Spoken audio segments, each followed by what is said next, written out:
Le président ougandais est encore à la une.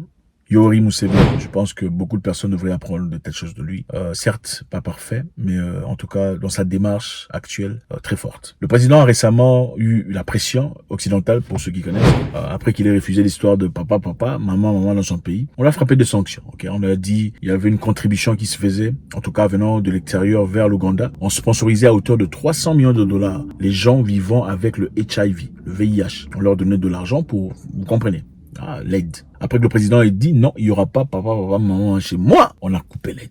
La question est restée, pourquoi on a coupé l'aide? Qu'est-ce que ça a à voir avec ces gens-là, en fait? Pourquoi ils sont victimes?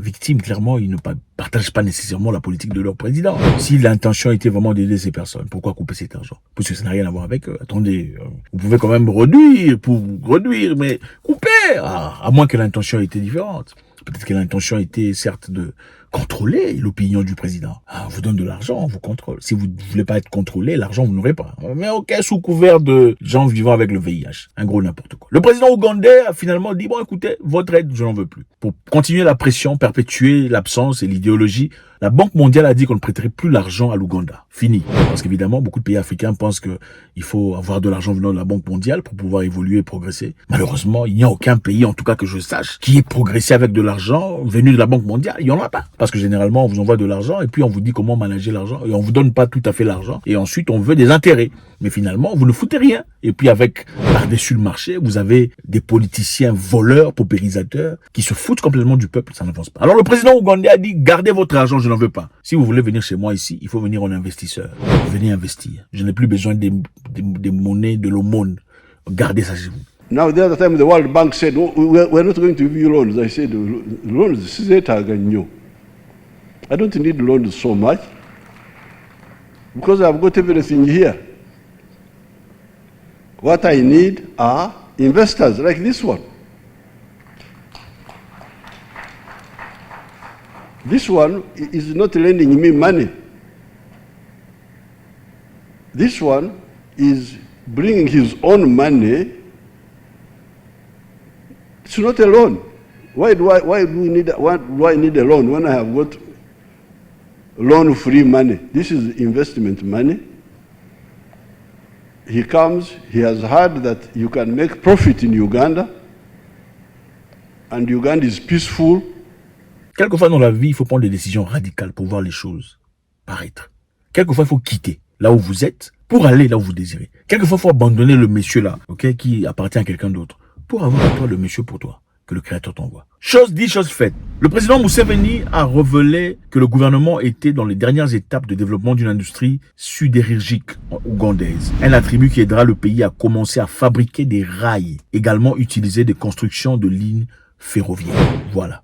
Donc une entreprise espagnole est venue en Ouganda, pas pour donner l'aumône, mais ils ont emporté leur propre argent pour investir. Investir dans quel sens? Ils vont commencer à construire des traverses en béton. Des traverses en béton, pour ceux qui connaissent pas, je sais que on peut pas prétendre tout connaître. Vous les francophones, vous aimez trop prétendre, vous connaissez tout. Des fois tu connais pas, tu demandes c'est quoi? Traverse en béton c'est quoi? Non, traverse en béton c'est quoi? Il faut apprendre. Personne ne connaît. Moi non plus, je connais pas tout. Les traverses en béton sont les histoires que vous voyez. Vous voyez les rails, rails de train. Les histoires qui passent là comme ça. C'est la meilleure façon de l'expliquer. C'est ça les traverses en béton. Ils sont là pour équilibrer, pour fortifier, en tout cas, pour garder la stabilité des trains. C'est souvent utilisé dans les trains de grande vitesse. Il y a aussi des traverses en bois. Vous pouvez voir dans les films de Luke, les films de western, il y avait des traverses en bois. Maintenant, aujourd'hui, la technologie a évolué. Il y a les traverses en béton. C'est plus rude. Donc, cette entreprise espagnole est venue en Ouganda pour construire une entreprise des usines de traverses en béton en Ouganda, permettant ici à la population ougandaise embauchée dans cette industrie à apprendre, à acquérir et à bénéficier. On dit que les traverses en béton présentent de nombreux avantages, notamment une durée de vie plus longue, une stabilité élevée, un entretien réduit, un faible taux de dommages et un faible taux de rébut. Ils sont largement utilisés dans le schéma de fer de grande vitesse et leur stabilité est bien plus supérieure que les traverses en bois. De nombreux pays ont choisi des traverses en béton pour construire leurs lignes de passagers de grande vitesse, comme le Japon par exemple. Donc c'est l'évolution, ce n'est pas comme tout ça. On dit que cette usine de traverse de chemin de fer en béton compte 90% de personnel local, donc des Ougandais. Des jeunes hommes et femmes ougandais ont appris réussi à faire fonctionner cette usine et je suis convaincu qu'un jour, nous serons exploités à 100% par des Ougandais, a-t-il déclaré. Donc l'objectif ici, c'est de construire l'Ouganda. Le monsieur président de la République, il y a un moment, ils avaient découvert du pétrole, il y a quelques années, très longtemps. Ils avaient découvert du pétrole, ils ont été contactés par des entreprises internationales. Ces entreprises sont venues, ils ont dit on veut développer, on veut faire ceci et cela, on veut établir et envoyer ailleurs. Il a dit non. Est-ce que vous pouvez faire ça ici chez nous? Les entreprises ont dit non. On ne peut pas faire ça. L'objectif, c'était de le pousser dans un coin pour qu'il accepte, pour qu'il laisse ces entreprises venir exploiter et aller purifier ce pétrole ailleurs. Mais lui avait compris qu'en purifiant le pétrole ailleurs, cela ne permettrait pas aux Ougandais d'en bénéficier. En réalité, ils ont tiré des très faibles bénéfices. Il a dit laissez tomber. Quelques années plus tard, il a demandé encore venez, maintenant on va exploiter. Parce qu'il était en crise. Ces hommes ont dit d'ailleurs non, on a investigué, on s'était trompé. Il n'y a rien chez vous. Il a dit ah bon? Là, je vous dis de venir, on va faire 50-50, vous voulez pas. Vous dites que on a regardé, on n'a rien vu, on s'était trompé. Merci. Il a cherché des jeunes Ougandais. Il a envoyé à l'école, il a payé pour eux. Ils sont partis étudier cette science de pétrole, le pétroleum. Ils sont partis étudier, ils ont été formés, ils ont acquis la connaissance. Ensuite, ils sont rentrés, ils sont partis eux-mêmes chercher le pétrole. Et ils ont trouvé. Et maintenant, ils ont commencé un très grand projet d'exploitation. Parce qu'ils cherchent les intérêts de son peuple. On dit que le président Museveni a en outre révélé que le gouvernement était dans les étapes dernières de développement de l'industrie sidérurgique ougandaise. Un attribut qui aidera le pays à commencer à fabriquer des rails, également utiliser la construction des lignes ferroviaires. Donc son objectif ici c'est clair. On va fabriquer des rails pour l'Afrique de l'Est et allant jusqu'à l'Afrique de l'Ouest. C'est ça la mentalité. Il faut commencer à penser Afrique. Il faut commencer à penser nous d'abord. Quand on refuse de l'argent, plus de 300 millions de dollars, pour un concept, pour une tradition, c'est honorable. Beaucoup de gens en Afrique n'ont pas d'honneur, ils n'ont pas de dignité. Pour l'argent, ils feraient n'importe quoi. Beaucoup de gens tueraient même leur propre frère comme ça, à bout portant. Les gens regardent. Les gens regardent. Vous vous demandez c'est qui votre ennemi. Votre ennemi, c'est le gouvernement ou ce sont les rebelles? On se pose la question. Non, mais attendez, comment on peut dire qu'on est frère? Comment peut-on dire qu'on est frère si on nous traite comme des cochons?